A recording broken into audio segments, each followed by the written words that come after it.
यो काठमाडौँको तीनकुनेको अवस्था हो। सडकमा आर्मी परिचालन गरेको छ राज्यले। अवस्था निकै नै भयावह भएको थियो। एकैछिन अघिसम्म आर्मी सडकमा आइसकेपछि चाहिँ अलिकति नियन्त्रणमा आइसकेको छ यहाँको अवस्था। राज्यलाई आर्मी नै परिचालन गर्नुपर्ने अवस्था आइसकेको यहाँ देख्न सकिन्छ। हामीले जनआन्दोलनमा देखेका थियौँ यस्तो दृश्यहरू। आर्मी सडकमा यसरी बन्दुक बोकेर निस्किन्थे। अवस्थालाई कठिन अवस्थालाई नियन्त्रणमा ल्याउनका लागि, सामान्य बनाउनका लागि आज त्यही अवस्था, त्यही दृश्य यति बेला काठमाडौँको सडकमा देख्न सकिन्छ। एकदमै पोजिसनमा तयार आर्मीहरू।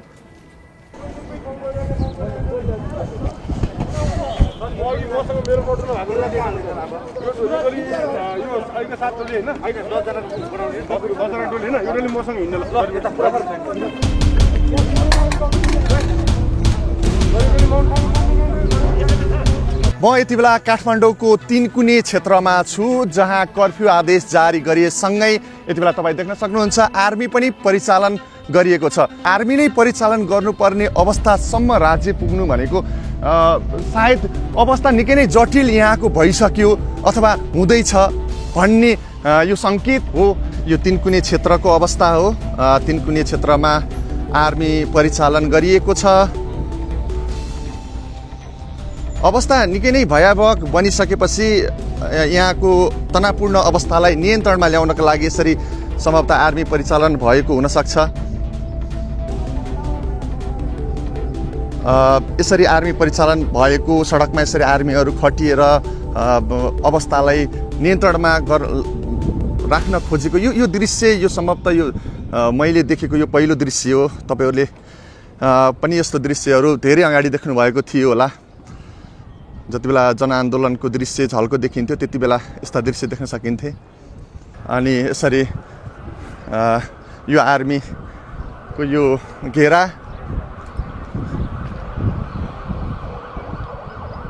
आर्मीका गाडीहरू, सशस्त्र प्रहरी यता छ।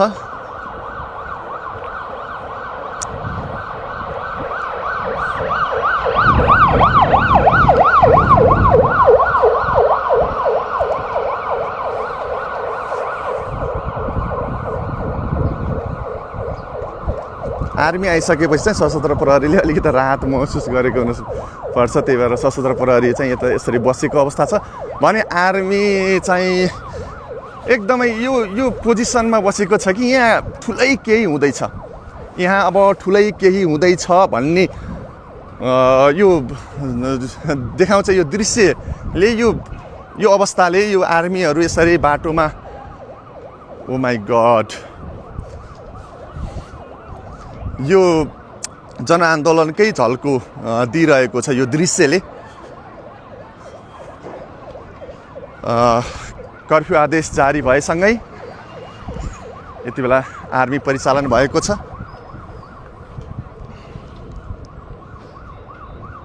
अवस्था निकै नै भयावह भइसकेपछि यो अवस्थालाई नियन्त्रण गर्नका लागि यसरी आर्मी परिचालन भएको हो।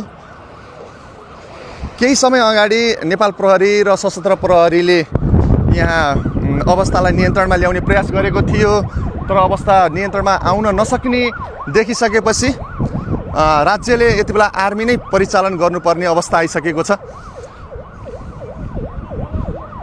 तीनकुनेमा अघि तपाईँले देख्न सक्नुहुन्थ्यो अश्रु ग्याससँगै प्रहरीले केही राउन्ड फायरिङ पनि गरेको त्यो अवस्था थियो र आन्दोलनकारीहरूले सार्वजनिक सम्पत्ति लगायत निजी सम्पत्तिहरूमा पनि धेरै क्षति पुर्याएको अवस्था पनि देख्न सकिन्थ्यो।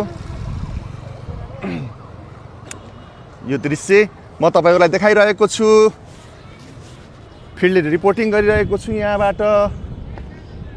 कर्फ्यू आदेश जारी भएसँगै यति बेला आम सर्वसाधारणहरू सडकमा निस्किन सकेका छैनन्। जो बिहानतिर अफिसमा अथवा कतै गएका थिए, ल यहाँ बिचरा केटाहरू कहाँबाट निस्किएका थिए होला।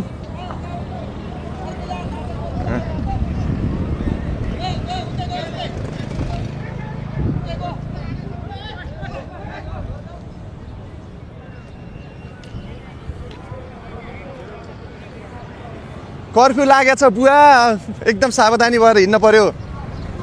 कर्फ्यू लागेछ, कर्फ्यू लगाएको छ प्रहरीले। नमस्ते। यसरी भिड नलगाइदिनु, फेरि अहिले यिनीहरूले अघि धेरैजनाले लगिसके है।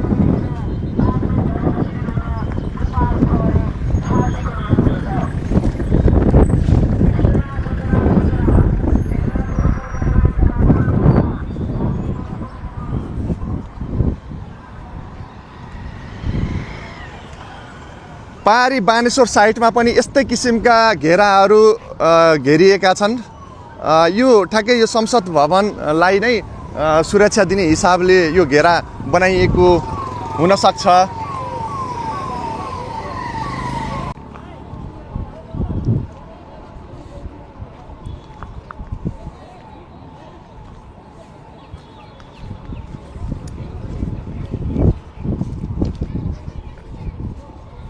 हात्ती हात्ती हिँड्नु भएको छ। कहाँ जान लाउनु भएको छ? एयरपोर्ट हो बाबु। एयरपोर्ट जान लाउनु भएको छ?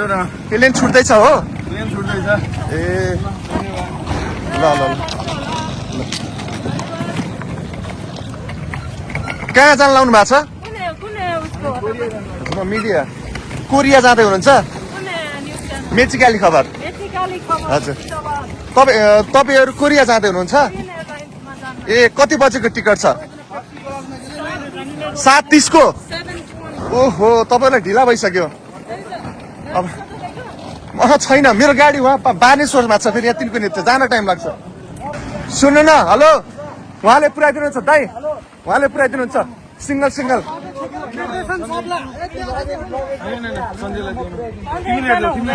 एकजना जानु, फर्केर आउनुहुन्छ? फर्केर आउँछ। एकदम धन्यवाद तपाईँलाई, एकदम खुसी लाग्यो। तपाईँको फ्यान हो म, तपाईँलाई देख्ने बित्तिकै मैले तपाईँको कुदेर आएको देखेँ, अनि त्यही भएर म पनि तपाईँको पछि पछि कुद्दै आएँ। म अन्त्यतिर मोडिएको थिएँ, हजुर, तर मैले तपाईँलाई देखेपछि मेरो मोड अन्त्य मोड्याउँ सकेको सहयोग गर्छु। उहाँहरू कोरिया जाँदै हुनुहुन्थ्यो आजको आन्दोलनले गर्दा, उहाँहरूलाई एकदमै ढिला भएको थियो। तपाईँ होइन होइन, उहाँलाई पुऱ्याउनु अनि फेरि आएर उहाँलाई लिन आउनुलाई है। हस्, धन्यवाद धन्यवाद, उहाँलाई धेरै धेरै धन्यवाद दिन चाहन्छु। अब के गर्ने, गाडी चलेको छैन। एकजना, हेलो हेलो, रोक्नु न तपाईँ, उहाँलाई ढिला भएको छ, कोरिया जाँदै हुनुहुन्छ, प्लेन छुट्न लाग्छ, लगिदिनुहुन्छ। उहाँ लगेज हेर्नु न, लगिदिनु न है। थ्याङ्क यू यार, आउनुहोस् न, म ल ल। म मिडियाबाट हो। हजुर हजुर, धन्यवाद यार तपाईँलाई।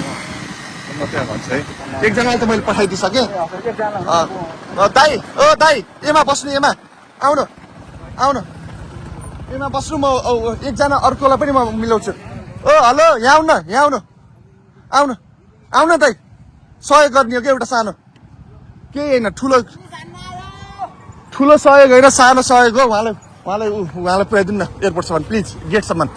छुट्न लाग्छ क्या, कोरिया जाँदै हुनुहुन्छ, प्लेन छुट्न लाग्छ, जानु न प्लिज, जानु न, यति सहयोग गर्नु न दाइ। आउनु, बस्नुहोस्।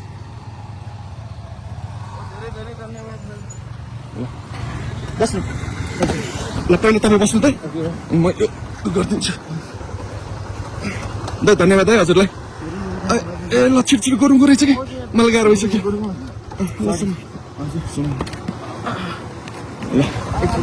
ल शुभयात्रा, राम्रोसँग जानु है। हस्, बिचरा कोरिया जान नराउनु भएको रहेछ, अनि उहाँहरूको टिकट 7 बजेको टिकट, अब फेरि ढिला भइसक्यो, 6:30 त भइसकेको छ यहीँ। ल तपाईँहरूलाई के ढिला त छैन नि? ढिला भएको छैन है? त्यही हो। कहाँ जाँदै हुनुहुन्छ तपाईँहरू? कुन ठाउँ? कतार जाँदै हुनुहुन्छ? ढिला भएको छ भने तपाईँहरू लिफ्ट लिनु न, यस्तो बाइकहरूबाट लिफ्टहरू लिएर जानु न है। ल ढिला भएको छैन भने त मजाले पुगिहाल्नुहुन्छ। ल जानु। हस्, नमस्ते नमस्ते नमस्ते। म यति बेला तिनकुनीमा छु। अब तपाईँले देखिरहनु भएको छ तिनकुनीको अवस्था त एकदमै खतमै भइसक्यो क्या। यो देश सकिन लागिसक्यो, नेताहरूकै कारणले यस्तो भएको छ, यो भनिरहनु पर्दैन। अनि हेर्न पनि दिइरहेको छ। किन हेर्न पर्यो भाइ, तिमी जाऊ न, घर घर बस। चोटपटक लाग्छ, आन्दोलनकारीले हान्छ, प्रहरीले हान्छ, अनि